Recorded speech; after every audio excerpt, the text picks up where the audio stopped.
बोलो श्री प्राणनाथ प्यारे की। सुंदर साथ जी, शायद ये भोजन की खुमारी है, गर्मी का प्रभाव है, या राज्य से ही वैराग्य आ चुका है। लोगों को माया से वैराग्य होता है तो अध्यात्म में आते हैं, राज्य से ही वैराग्य हो तो फिर अध्यात्म से वापस माया की तरफ जाते हैं। तो कारण क्या है मुझे समझ में नहीं आया, लेकिन जब हम राज्य की बात करते हैं थोड़ा सा उत्साह, थोड़ा सा हृदय में प्रेम होना चाहिए। ऐसा नहीं है कि आपके जयकारा बोलने से राज्य जीतेंगे और नहीं बोलने से हारेंगे, लेकिन जब हम राज्य का नाम लेने में उत्साह दिखाते हैं तो कहीं ना कहीं जीव का जोर कम होता है, माया की तरफ का जोर कम होता है। इसीलिए सब मिल करके एक बार प्रेम पूर्वक उत्साह के साथ में जयकारा लगाएंगे। बोलो श्री प्राणनाथ प्यारे, बोलो श्री सतगुरु महाराज की। प्राणाधार आत्म संबंधी सुंदर साथ जी, मेरे सामने राज्य का ज्ञानमय स्वरूप, जिसे हम ब्रह्मवाणी या तारतम वाणी या स्वरूप साहेब या कुलचम स्वरूप ऐसे अनेक नाम से जानते हैं, वह ग्रंथ उपस्थित है। और इस कुलजम स्वरूप में से चिरंतन ग्रंथ, उसका 62वां प्रकरण, जिस प्रकरण का गायन हम में से प्रत्येक सुंदर साथ ने सुना है, या हो सकता है इस प्रकरण को भी हमने पढ़ा हो, लेकिन प्रश्न ये है कि इस प्रकरण को हमने पढ़ा तो होगा, लेकिन गढ़ा होगा कि नहीं गढ़ा होगा, अर्थात इस विषय में चिंतन किया होगा कि नहीं किया होगा, ये मैं आप पर छोड़ता हूं। लेकिन कौन सा प्रकरण है पहले ये बताया जाए। इस प्रकरण की पहली चौपाई है, मागत हो मेरे दुल्हा, मन कर करम वचन, ए जिन तुम खाली करो, मैं अर्ज करूं दुल्हे। मैं चाहता हूं कि इस प्रकरण की अंतिम चौपाई के ऊपर आज हम बात करें, क्योंकि शब्दार्थ जानना बहुत मुश्किल नहीं है। आज यहाँ सब लोग पढ़े लिखे हैं, समाज में विभिन्न धर्म प्रचारकों के द्वारा, विद्वानों के द्वारा टीकाएं की जा चुकी हैं। अब तो जब मैं प्रवेश कर रहा था इस कार्यक्रम स्थल की तरफ, तो वहां पर भी देखा स्वामी जी की बड़ी सी तस्वीर लगा रखी और उस पर लिखा हुआ था इंडिया बुक ऑफ रिकॉर्ड, 133 भाषाओं में अनुवाद होने का। अब लगभग 250 भाषाओं में अनुवाद भी हो चुका है। तो पढ़कर के शब्द को समझना, चौपाई के अर्थ को समझना, या उस विषय में चर्चा कर लेना भी बहुत बड़ी बात मैं नहीं मानता हूं। मैं यहाँ बैठ करके आपके सामने थोड़ा बहुत 2-4 शब्द टूटे फूटे बोल पा रहा हूं। लोगों को लगता होगा कि ये बहुत बड़ा काम है, पर मैं इसको भी बड़ा काम नहीं मानता। बड़ा काम तब कहलाएगा या बड़ा काम तब माना जाएगा जब इस चौपाई का एक एक शब्द हमारे जीवन में, किसके जीवन में? हमारे, मैं आपके जीवन में नहीं कह रहा हूं, हमारे मतलब मैं स्वयं भी उस पंक्ति में खड़ा हूं। हम सबके जीवन में जब तक एक एक शब्द दिखने नहीं लग जाता, तब तक बड़ा काम नहीं कहा जा सकता है। विद्वत्ता होना, चौपाई की लंबी लंबी व्याख्या कर लेना, श्रोताओं से वाहवाही लुटा लेना कि देखो महाराज जी ने कितनी अच्छी चर्चा करी, कितना धारा प्रवाह बोलते हैं, अलग अलग भाषाओं में बोलते हैं, अलग अलग शैली में बोलते हैं, एक ही चौपाई को 10 बार 10 अलग अलग तरीकों से व्याख्या करते हैं। यदि ऐसी भी शोभा मिलती है ना, तो भी कोई बहुत बड़ी बात नहीं है। बड़ा काम तब होगा जब इस चौपाई के एक एक शब्द पर हम अपना जीवन लगा दें, या हमारे जीवन में इस चौपाई का एक एक शब्द लागू हो। चौपाई क्या कहती है?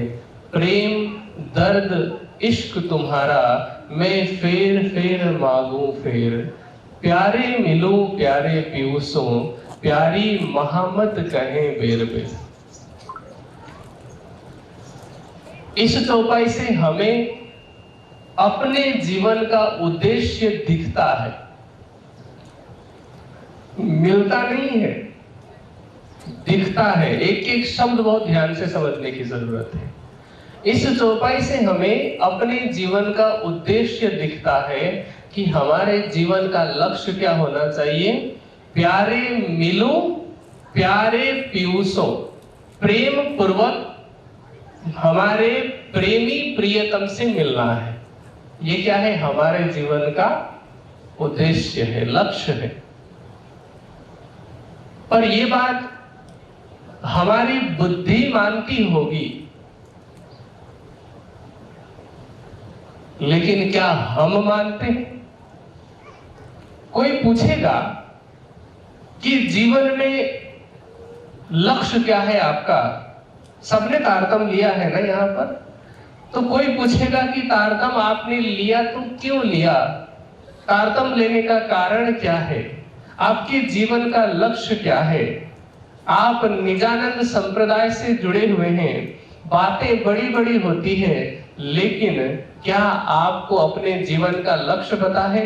यदि ऐसा प्रश्न कोई पूछे, हम बुद्धि से कहेंगे कि मानव जीवन का उद्देश्य है परमात्मा की प्राप्ति। मैं यहां आप सबको अगर पूछूं, एक बार हाथ उठाना कि राज्य को पाना कौन कौन चाहता है? हाथ खड़ा करेंगे एक बार। कौन कौन राज्य को पाना चाहते हैं? जिन्होंने हाथ खड़ा नहीं किया, कहा वो नहीं चाहते? नहीं चाहते? एक बार फिर से, आलस से नहीं करना, एक बार हाथ खड़ा करना कि राज्य को पाना कौन कौन चाहते हैं। मैं देख रहा हूं। चलिए नीचे कर लीजिए। आपका बहुत बहुत आभार, बहुत बहुत धन्यवाद, आपने इतना कष्ट किया। पर अगला सवाल ये है कि राज्य को पाने के लिए जो जो प्रयास करना होता है, वो करना कौन कौन चाहता है? उस तरीके पर चलना कौन कौन चाहता है? सब हाथ खड़ा कर रहे हैं, सभी का हाथ खड़ा हो रहा है। नीचे कर लीजिए। एक बार और मैं सवाल पूछूंगा। नहीं, अभी नीचे कर लीजिए। बेचारे बच्चों को तो पता भी नहीं कि हाथ क्यों खड़ा कर रहे हैं, शामिल बाजा है। अब एक सवाल और है। पहला प्रश्न था कौन कौन राज्य को पाना चाहता है, आप सबने हाथ खड़ा किया। दूसरा प्रश्न था कि राज्य को पाने का प्रयास कौन कौन करना चाहता है, तब भी आप सबने हाथ खड़ा किया। किसी ने दिल से किया होगा, किसी ने देखा देखी किया होगा कि अगर हाथ नहीं खड़ा करेंगे तो पहले सवाल में हम फंस चुके हैं। पर फंसने वाला सवाल पहला नहीं था, फंसने वाला सवाल दूसरा था। क्योंकि अब तीसरा प्रश्न ये है कि आप में से कितने लोगों को पता है कि राज्य को पाने के लिए क्या क्या करना होता है? एक बार हाथ खड़ा कीजिए। कितने लोगों को पता है कि राज्य को पाने के लिए क्या क्या करना है? बस 4 हाथ खड़े हैं गिन करके, और लोग भी धीरे धीरे हाथ खड़ा कर रहे हैं। इनको लग रहा है कि दूसरे सवाल में हम फंसे नहीं, दूसरे सवाल में थोड़ा सा ही फंसे थे, फिल्टर लग रहा है। तीसरे सवाल तक आते आते हाथ कम हो गए। अब चौथा अंतिम सवाल है, अब फिर आगे सवाल नहीं पूछूंगा। चौथा और अंतिम सवाल ये है कि जिन जिनको पता है कि राज्य को पाने के लिए क्या क्या करना चाहिए, उनमें से कितने लोग ऐसा कर रहे हैं? आप सभी कर रहे हैं, राज्य को पाने का प्रयास कर रहे हैं। पहले तो हाथ ही खड़ा नहीं हुआ था तीसरे सवाल पे, चलिए हाथ नीचे कर लीजिए। मेरा यहाँ पर उद्देश्य किसी भी प्रकार का मजाक उड़ाना नहीं था, किसी को शर्मिंदा करना नहीं था, पर यदि आपको अपने किए पर हंसी आ रही है, शर्म आ रही है, तो ये मेरे लिए भी तो शर्म की ही बात होगी ना। हम तुम एक वतन के, अपनी रूह नहीं दोए जब हमने ऐसा कह दिया। एक यदि अज्ञानता में है, एक यदि गलत दिशा में जा रही है, तो उसमें हम सबका कहीं न कहीं प्रत्यक्ष और परोक्ष रूप से दोष है।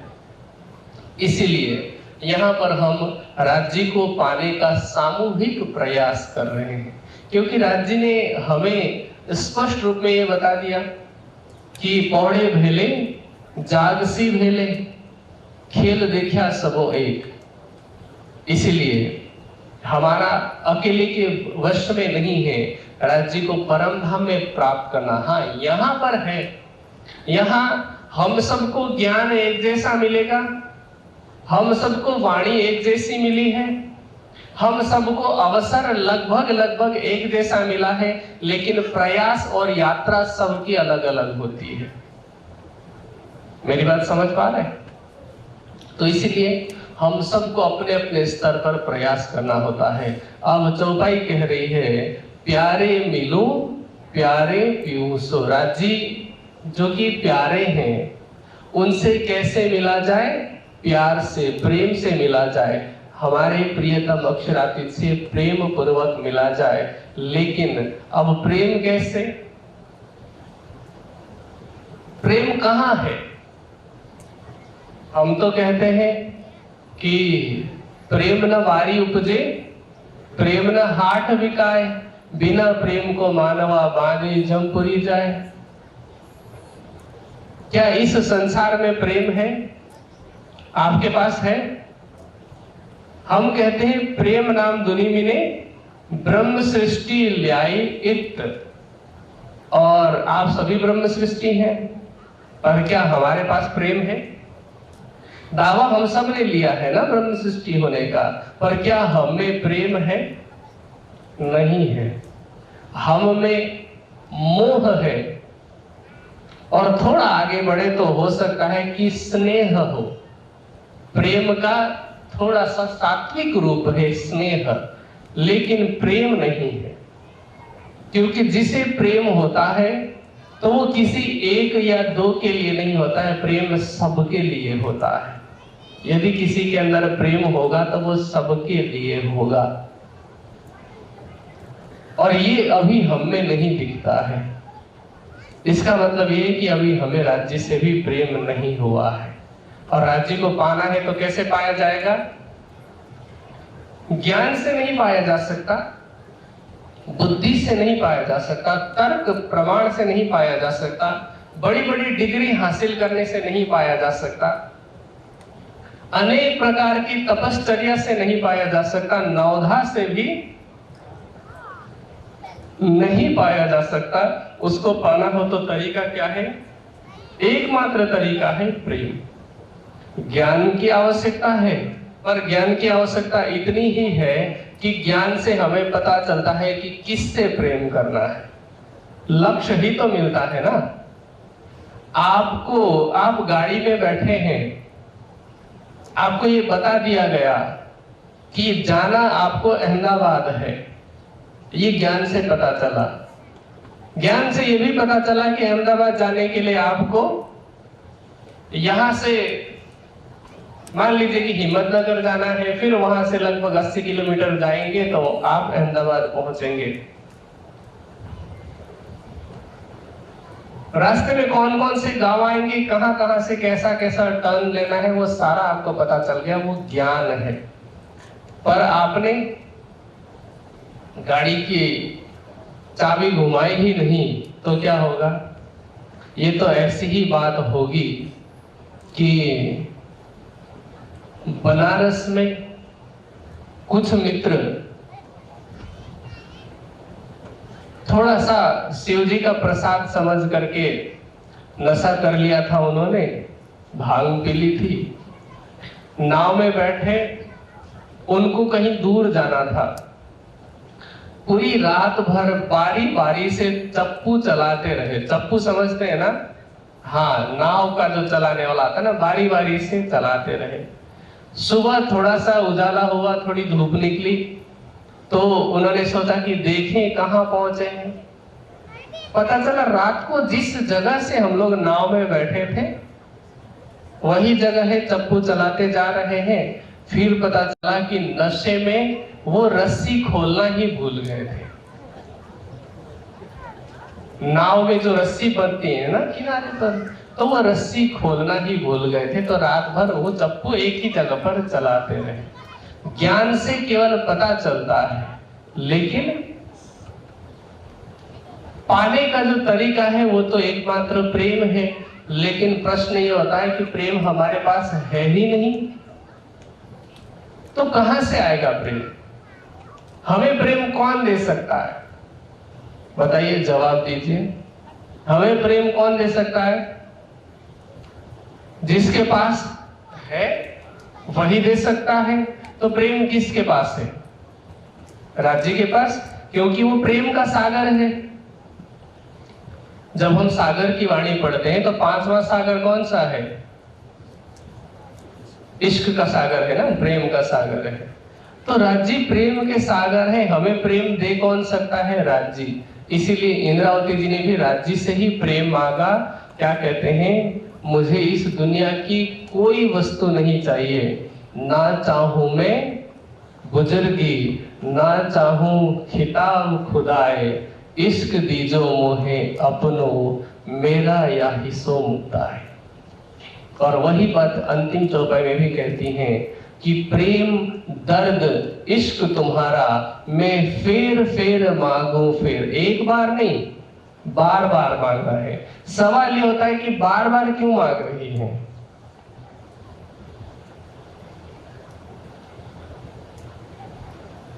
इसका उत्तर आपको अपने जीवन में मिलेगा। अपने जीवन में कैसे मिलेगा मैं बताऊं? मेरी बात शायद सभी लोग समझ सकते हैं, क्योंकि आप सबके जीवन में कभी न कभी ऐसी स्थिति जरूर आई होगी जब आपके हृदय में राज्य के लिए एक बार को बहुत ज्यादा प्रेम आया होगा।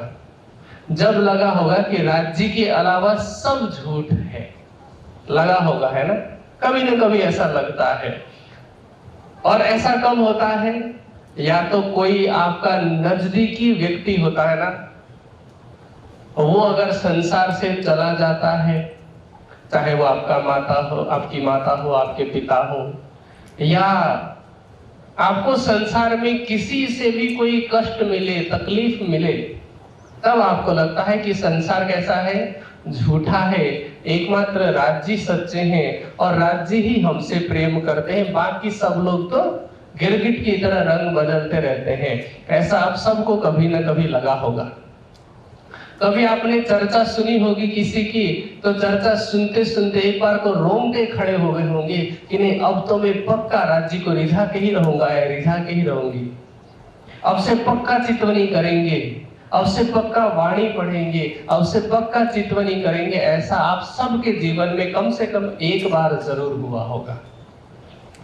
लेकिन जब उस जगह से उठ गए होंगे, या जब एक हफ्ते के बाद, 10 दिन के बाद धीरे धीरे माया की परत चढ़ रही होगी।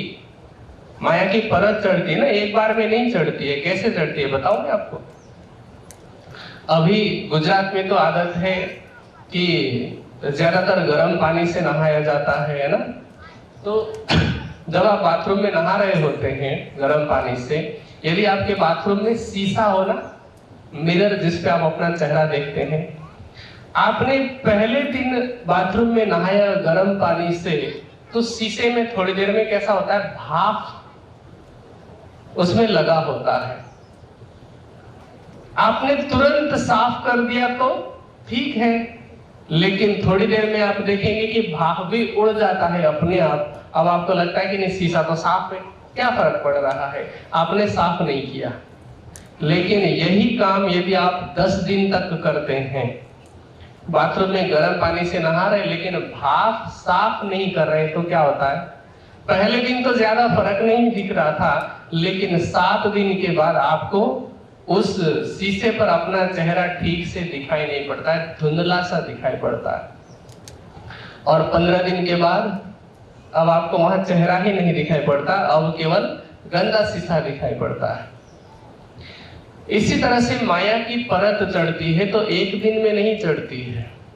हम राज्य की बात सुनते हैं, अभी आप सुन रहे हैं, आज चर्चा सुनेंगे तो आज आपको लगेगा कि नहीं, राज्य ने सही कहा है, इंद्रावती जी ने सही कहा है कि हमें केवल राज्य चाहिए, राज्य के अलावा और कुछ नहीं चाहिए। लेकिन जैसे ही यहाँ से उठेंगे जाएंगे, आज शाम को भी आप चितवनी करेंगे, कल सुबह भी करेंगे, ऐसे करके 4-5 दिन तक करते रहेंगे, फिर अचानक से क्या होगा कि घर में मेहमान आए होंगे तो मन क्या कहेगा, मन का काम नीचे की तरफ लेके जाना है, तो मन कहेगा कि आज तो बहाना है हमारे पास, नहीं करने का बहाना है कि हमारे रिश्तेदार आए हैं।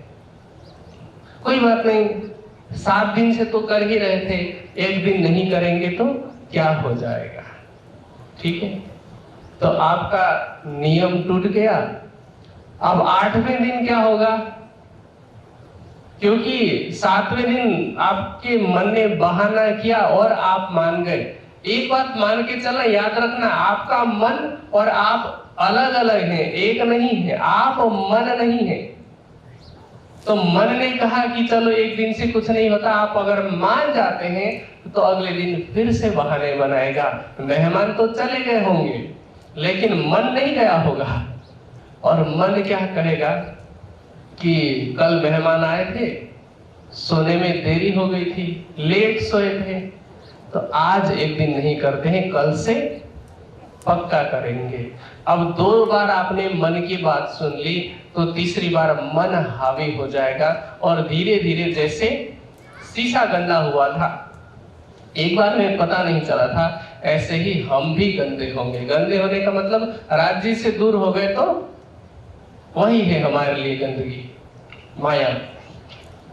तो इसलिए एक बार से नहीं होगा, बार बार करना पड़ेगा। इसी को शास्त्र की भाषा में अभ्यास कहा जाता है कि एक बार से तो निपुणता नहीं आती, बार बार करना पड़ता है। कहते हैं ना, practice makes a man perfect. तो वही प्रैक्टिस करनी पड़ती है। एक बार मन नहीं मानेगा, उसको जबरदस्ती लेकर के आना पड़ता है। इसलिए इंद्रावती जी कहते हैं कि मैं फेर फेर मांगू फिर, राज्य से बार बार प्रेम मांगती हूँ। सुंदर साहब के मन में कई बार क्या होता है, कभी कभी राज्य के अनुभव भी होते हैं, कभी सपने में अनुभव होगा, कभी ध्यान में बैठे होंगे तो मन बहुत शांत होगा, आनंद की थोड़ी अनुभूति भी होगी, तो हम फिर थोड़े से ढीले पड़ जाएंगे। हमें लग रहा होगा कि अब तो मंजिल बिल्कुल पास में है, तो हम कछुए की तरह सो जाएंगे। और क्या होगा, खरगोश की तरह हम सो जाएंगे, और कछुआ रूपी माया जो है वो धीरे धीरे अपना काम कर लेगी। तो हमें क्या करना है, हमें गति भी खरगोश की तरह रखनी है, तेज, और निरंतरता रखनी है कछुए की तरह लगातार। इसलिए क्या कहा कि मैं फेर फेर मांगू फिर, एक बार नहीं, 2 बार नहीं, मैं बार बार आपसे आपका प्रेम मांगती हूँ। वरना धीरे धीरे क्या होता है, हम जिससे माया की चीजों को मांगने लगते हैं। इंद्रावती जी ने उन सब को ठुकरा दिया है।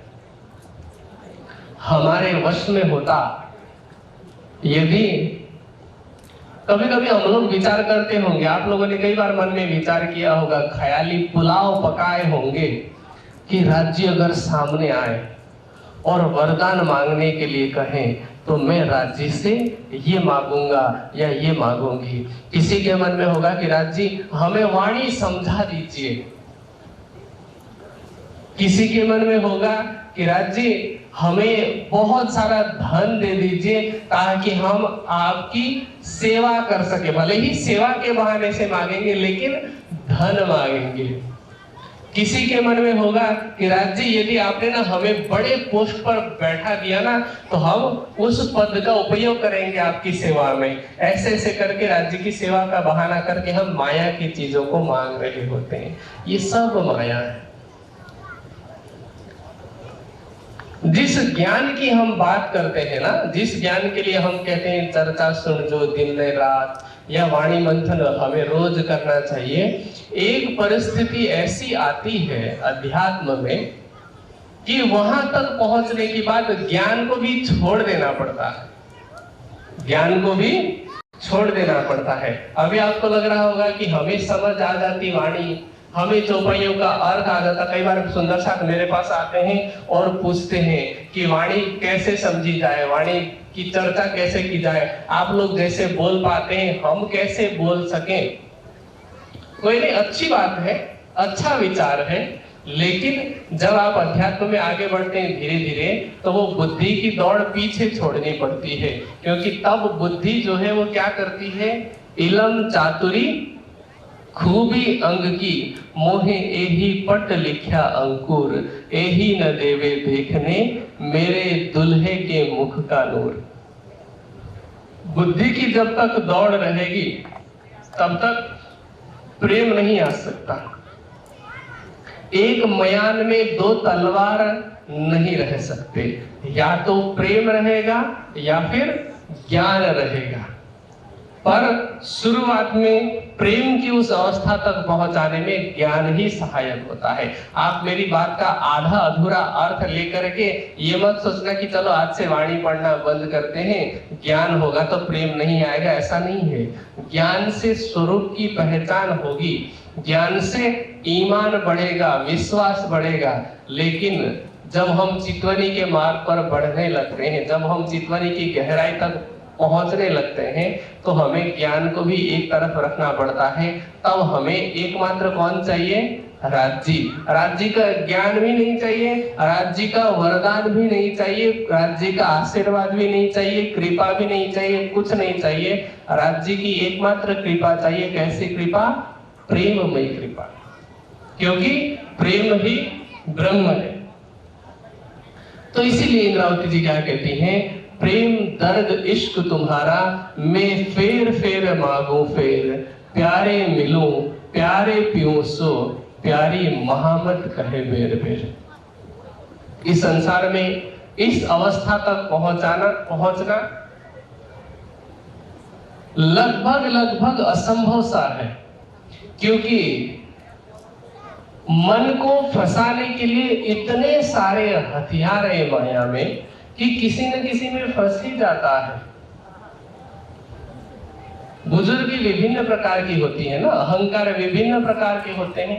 किसी न किसी में हमारे जीव का मन फंस जाता है।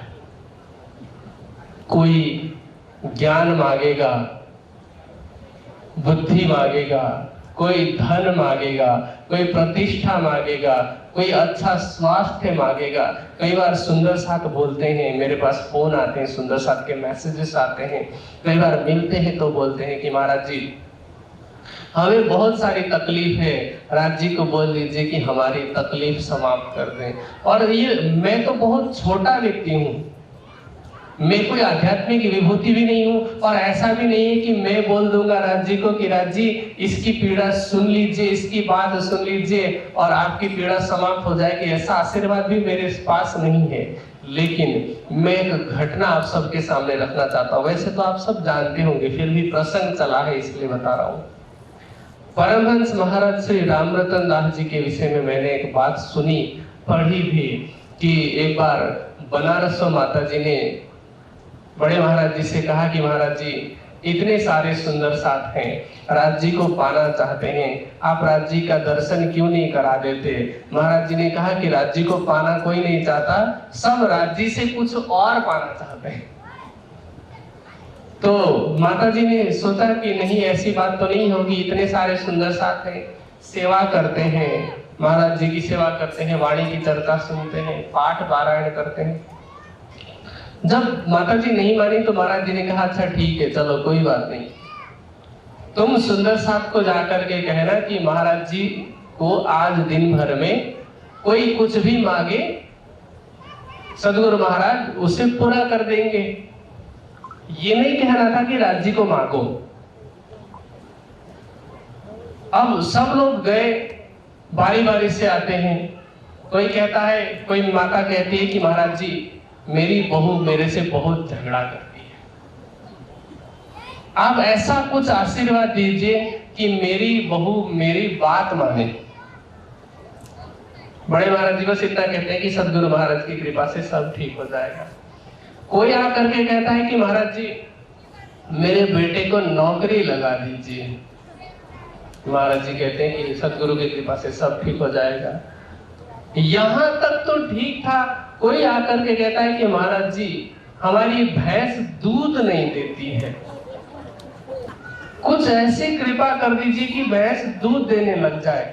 ऐसी ऐसी मांग, ऐसी ऐसी डिमांड लेकर के लोग आते हैं। राज जी के सामने भी जब हम माथा टेकते हैं ना, वाणी के सामने राज जी का ज्ञानमय स्वरूप मान करके, तो हम कुछ न कुछ मांग रहे होते हैं।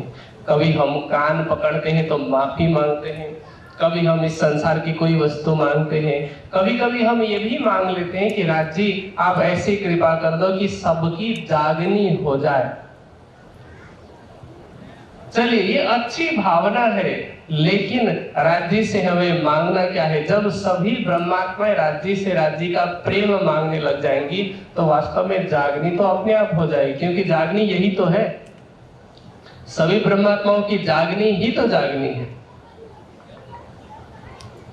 तो हमें इस माया के जाल में, ये जो माया ने जाल बांध रखा है ना, अलग अलग प्रकार का, अलग अलग प्रकार की बुजुर्गी का, अलग अलग प्रकार की ख्वाहिशों का, इच्छाओं का, उस जाल में नहीं फंसना है। और मांगना क्या है? राज्य से राज्य का प्रेम। राज्य हमें आपके अलावा और कुछ नहीं चाहिए, आपके प्रेम के अलावा कुछ नहीं चाहिए। हम तो अभी चर्चा सुन रहे हैं तो हमने एक तरफ की बुद्धि को बंद करके रखा है ना, इसलिए अभी हमारे मन में माया के विचार नहीं आ रहे होंगे। लेकिन जब विकल्प आने लगते हैं, आपको यदि कोई व्यक्ति करोड़ रुपए दे दे और कहे कि आज चितवनी मत करो, हमारा मन क्या कहेगा बता? 1 करोड़ की बात है, पूरे जीवन भर कमाना नहीं पड़ेगा। हाँ बोल देते हैं, एक दिन से क्या फर्क पड़ जाता है, आज नहीं करेंगे कल से कर लेंगे। हम फंस जाएंगे इस प्रकार से। ट्रिकी क्वेश्चन था, हम उस ट्रिक में फंस जाते हैं।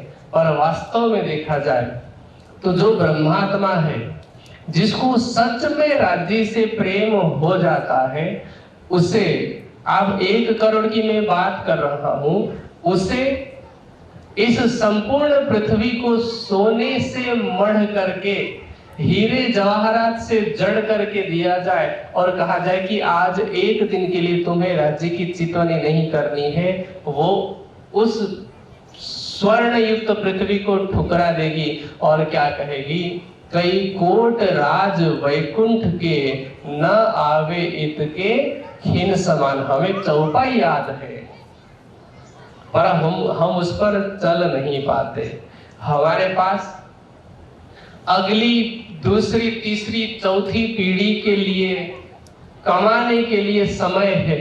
हम 8 घंटे की जगह पर 12 घंटा माया का काम कर सकते हैं, पर उन 12 में से 2 घंटे हम राज्य के लिए अलग नहीं निकाल सकते।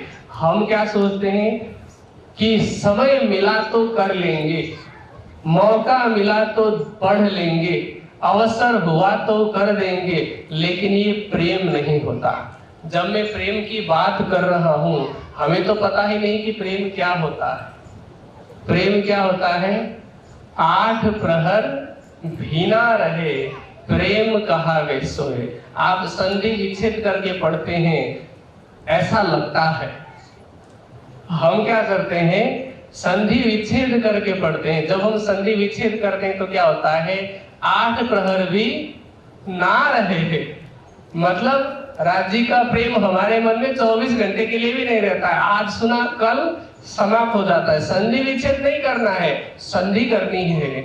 8 प्रहर भीना रहे, मतलब राज्य के प्रेम में भीगा रहे, डूबा रहे। हम क्या करते हैं, 8 प्रहर भी, हमारे जीवन में तो ऐसा ही हो रहा है ना। तो प्रेम का तात्पर्य ये है कि अष्ट प्रहर खाते पीते उठते बैठते सोवत सुपन जागृत, दम न छोड़े माशूक को जाकी असल हक निस्बत, ये प्रेम है। यदि ऐसा नहीं हुआ, यदि ऐसी परिस्थिति नहीं आई, तो समझ लीजिए कि अभी हम प्रेम से कोसों दूर हैं। हमारी अवस्था कैसी होनी चाहिए, यदि अकेले हो तो राज्य से बात करें आंखें बंद करके, यदि किसी के साथ बैठे हो तो राज्य की बात करें, तब प्रेम कहा जाएगा। हमारा तो ऐसा बिल्कुल भी नहीं होता। अभी 3 दिन के कार्यक्रम में शामिल हुए हैं तो थोड़ी बहुत राज्य की बात कर लेंगे। इसके बाद यहाँ से जाने के बाद जैसे लालदास जी और गोवर्धन जी का प्रसंग आता है ना, श्री जी के सामने दिल्ली में क्या कहते हैं, हमारा इन चटाई पर मन रहत कछु और, यहाँ से भी उठ जात है तब चहन न रहे बैठोर। हमारा ईमान भी इसी प्रकार चटाई का है। राज्य की बात सुन रहे होते हैं तब तक लगता है कि नहीं, ठीक ही कह रहे हैं, हमें ऐसा नहीं करना चाहिए, हमें हर पल राज्य को याद करना चाहिए। लेकिन जैसे ही यहाँ से जाते हैं तो क्या होता है, कहे तुम कौन हम कौन, कैसी अपनी पहचान। राज्य के साथ हमारा ऐसा ही नाता हो जाता है। इस संसार के लोगों से हम सीखें कि इस संसार में जो प्रेमी प्रेमिका होंगे, जिनको प्रेम की परिभाषा तो नहीं पता, उनको पूछा जाए प्रेम क्या है, वो एक्सप्लेनेशन नहीं दे पाएंगी, लेकिन उनके व्यवहार में प्रेम है। हमारे परिभाषा में है प्रेम, हमारी परिभाषा में है पर व्यवहार में नहीं है। इस संसार के प्रेमी और प्रेमास्पद क्या करते हैं, अभी जान पहचान हुई, 2 दिन 4 दिन हुए, फोन नंबर एक्सचेंज होता है, उसके बाद प्रत्येक घंटे में कम से कम एक बार को तो मैसेज किया जाता है, गुड मॉर्निंग, सुबह हो गई, नाश्ता किया, क्या किया, खाना खाया कि नहीं खाया। यहाँ पर भी जो शादीशुदा लोग बैठे होंगे, ऑफिस में पति चले जाने के बाद में अगर प्रेम होगा तो क्या होगा, अगर प्रेम होगा तो जिसके अंदर ज्यादा प्रेम होगा वो पहले मैसेज कर देगा कि खाना खाया कि नहीं खाया। अगर थोड़ी सी तकलीफ होगी, कोई भी तकलीफ, दवाई ले लेना समय पर, ठीक है। दोपहर को खाने का समय होगा तो खाना खाते खाते भी क्या याद आएगा कि मैं तो यहाँ बैठ के खा रहा हूँ या खा रही हूँ, उसने खाया होगा कि नहीं खाया होगा। तुरंत मोबाइल निकालेंगे और पूछेंगे खाना खाया कि नहीं खाया। नहीं खाया होगा तो क्यों नहीं खाया, देर हो गई, ये वो। फिर रात को खाना खाया कि नहीं खाया, कहीं अगर गए हैं किसी के साथ तो घर पहुंचे कि नहीं पहुंचे, समय पर पहुंच गए थे, गाड़ी मिल गई थी कि नहीं मिली थी, समय पर टाइम पे सोना, सुबह समय पर उठना, तो एक एक घंटे पर याद किया जाता है कि नहीं किया जाता है। जिनको प्रेम की परिभाषा तो नहीं पता है, पर प्रत्येक घंटे में एक बार कम से कम फोन किया जा रहा है। और जब फोन नहीं भी किया जा रहा है तब भी क्या होता है, आप सभी ने कभी न कभी प्रैक्टिकल ऐसा अनुभव किया होगा। जैसे जितने लोग यहाँ पर विवाहित हैं, यदि आपका अपने पति से और पत्नी से प्रेम होगा और अगर कभी आप बाहर जाएंगे, मान लीजिए कि आपके पति या पत्नी को पाइनएप्पल पसंद है, आप कहीं भी पाइनएप्पल देखेंगे किसकी याद आएगी, किसको याद करेंगे, बोलेंगे हमारे वाले को भी पाइनएप्पल बहुत पसंद है। याद करेंगे कि नहीं करेंगे। कोई भी मिठाई देखेंगे दुकान में, यदि आप दूसरे शहर में भी हैं,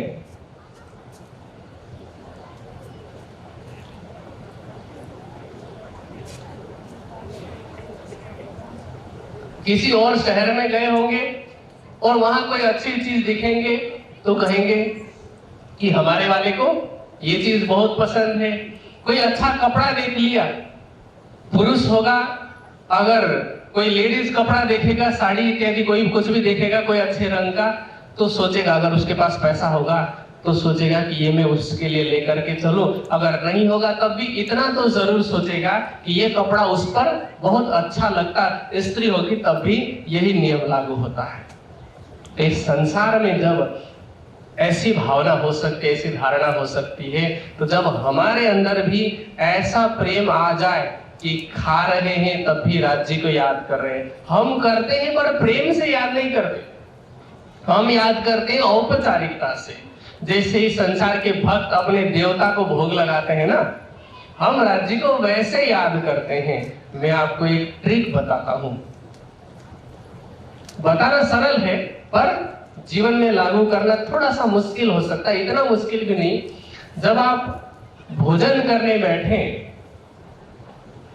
तो ये नहीं सोचना कि हम राज्य को भोग लगा रहे हैं दुनिया के देवी देवता की तरह। ये सोचना कि क्योंकि राज्य हमारे आत्मा के प्रियतम है, यदि आप किसी एकांत स्थान में जहां और कोई नहीं देख रहा है आपको, ऐसे स्थान में राज्य आपके सामने प्रत्यक्ष तन से प्रकट होते, आपके भोजन करने के समय दरवाजा बंद है, कोई नहीं आ सकता, तो वहां पर आप राज्य को कैसे भोजन कराते, कैसे कराते? अपने हाथ से। और आप सामने क्या उम्मीद रखते राज्य से कि राज्य हमें भी, है ना, एक प्रेमी और प्रेमास्पद की इसी प्रकार की तो उम्मीद होती है ना, इसी प्रकार की आकांक्षा होती है। जब हम भोजन करने बैठे, जहां तक संभव हो किसी से बात न करें, आंख बंद करके प्रेम पूर्वक राज्य को याद करें, ये धारणा करें। ध्यान तो नहीं हो सकता खाना खाते खाते, पर धारणा हो सकती है, भावलीनता हो सकती है कि मैं ये कौर राज्य को खिला रही हूं। और उसके बाद आप भोजन करना शुरू करें। अब क्योंकि राज्य का प्रत्यक्ष हाथ तो वहां पर नहीं है, पर ये भाव लें कि राज्य हमें खिला रहे हैं एक एक बाइट। आपको उस भोजन में जो स्वाद आएगा, उस भोजन से जो सात्विकता आएगी और राज्य के प्रति जो प्रेम बढ़ेगा, आप स्वयं अनुभव करके देख सकते हैं। आप किसी और के का अनुभव नहीं जान सकते, पर स्वयं अनुभव करके देख सकते हैं। आप जब सोने लगे रात को, थोड़ी देर के लिए ही सही, जितनी देर बैठ सकते हैं बैठें। और जब आप लेट जाते हैं, जब आपकी कमर साथ नहीं दे रही है, जब आपके गर्दन में दर्द हो रहा है, अब आपको लग रहा है कि अब सो जाना चाहिए, लेट जाना चाहिए, अब शयन की लीला राज्य के साथ होती है रंग प्रवाली मंदिर में। आप ये धारणा करें कि आपका जो बिस्तर है, हम कहते हैं ना सेज बिछाई रुच रुच के, तो आप ये धारणा लें कि राज्य को मैंने अपने हृदय रूपी सेजा पर सुलाना है, और आपका जो हृदय रूपी सैया है उसी को रंग प्रवाली मंदिर मानकर अब परम धाम में रंग प्रवाली मंदिर में हम राज्य से कैसा प्रेम करते हैं, राज्य हमसे कैसा प्रेम करते हैं, उस प्रकार की धारणा करते हुए लेटना। तो मैं जहां तक समझता हूं, मैं यहां तक विश्वास दिलाता हूं आपको कि धीरे धीरे जैसे जैसे आपको अभ्यास होता जाएगा, आपको कहीं ना कहीं सपने में भी राज्य का ही अनुभव होने लगेगा। तो इस प्रकार खाते पीते, उठते बैठते, सोवत सुपन जागृत, रात्रि को जो आप ध्यान किए रहेंगे, जैसे यहाँ पर कूलर चल रहा है ना, या पंखा चल रहा होता है, आप स्विच बंद भी कर देते तो क्या होता है, पंखा थोड़ी देर तक घूमता ही रहता है, उसके काफी देर के बाद में वो रुकता है। इसी तरह से आपने रात को थोड़ी देर ध्यान किया, आप सो गए, स्विच बंद हो गया, लेकिन वो अंदर ही अंदर तरंगे चल रही होती है, राज्यमय होकर के आप सोए हैं। सुबह उठ करके जब आप चितवनी करेंगे तो आपको ध्यान लगाने में और आसानी होगी, क्योंकि पंखा आपका घूम रहा होगा, जल्दी से वो स्पीड पकड़ेगा। तो इस प्रकार हम राज्य से प्रेम कर सकते हैं। तो इंद्रावती जी ने जो ये बात कही कि प्रेम दर्द इश्क तुम्हारा, मैं फेर फेर मांगू फेर, प्यारे मिलो प्यारे पियोसो प्यारी, महामत कहे बेर बेर, ये प्रार्थना है राज्य से। अभी तो आवश्यकता है, अभी आपको ये अकल नहीं लगानी, ये बुद्धि नहीं लगानी है कि सिंधी की वाणी में तो इंद्रावती जी ने कह दिया कि इश्क मांगो सो भी गुनाह, प्रेम मांगना गुनाह है, ऐसा नहीं समझना। अभी हमारी वो सिंधी वाली स्थिति नहीं आई है सर्वस्व समर्पण की। तो इसीलिए अभी प्रार्थना करने की आवश्यकता है, क्योंकि बिना प्रार्थना के साधना व्यर्थ है। और प्रार्थना कैसी हो? प्रेम मांगने की प्रार्थना, उसके अलावा और कोई चीज नहीं चाहिए, और किसी वस्तु की इच्छा नहीं है। तो इस प्रकार हम राज्य से राज्य को मांगे, राज्य का प्रेम मांगे, और खाते पीते उठते बैठते कैसे किस प्रकार राज्य से प्रेम करना है वो अभी जैसा हमने सुना उसका पालन करने का प्रयास करें, तो हमारी आत्म जागृति सरलता पूर्वक संपन्न होगी। मैंने आपको 4 बार हाथ खड़े करवाया था, चारों प्रश्नों का समाधान आज की इस चर्चा में निहित था। मैंने अंतिम में प्रश्न पूछा था, तीसरा जो प्रश्न था वो ये था कि राज्य को पाना तो सब चाहते हैं, पर प्रयास कौन कौन कर रहा है? तो प्रयास इसी प्रकार से हमें करना है, और इस प्रकार के प्रयास से ही हम राज्य को पा सकते हैं। बस इतना ही कहते हुए मैं अपने वाणी को विराम देता हूँ। समय पूरा होता है, चौपाई रहिए। प्रेम दर्द इश्क तुम्हारा, मैं फेर फेर मांगू फेर, प्यारे मिलो प्यारे पियूसों, प्यारी महामत कहे बेर बेर, प्यारी महामत कहे बेर बेर। बोलो श्री प्राणनाथ प्यारे सदगुरु महाराज